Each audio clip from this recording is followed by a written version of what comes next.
Hi, my name is Nick, and today I'm going to be showing you how to update Microsoft Office, and this goes for Excel, Word, and Outlook.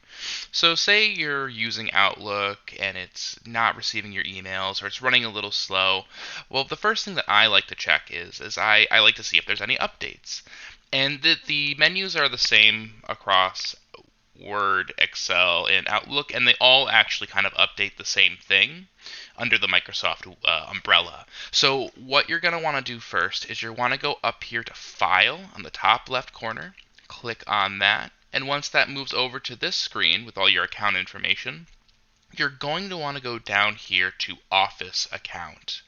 Now, clicking on Office Account will bring up the account page, and over here you'll see in the middle we'll have Office Updates. Now, all you need to do is click on Office Updates and select Update Now.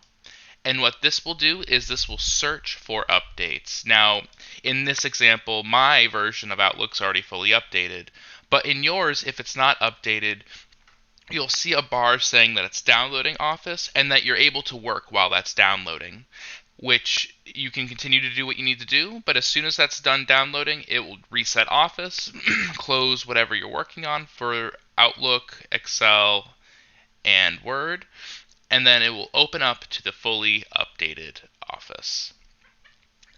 Thank you, and I hope you have a fantastic day.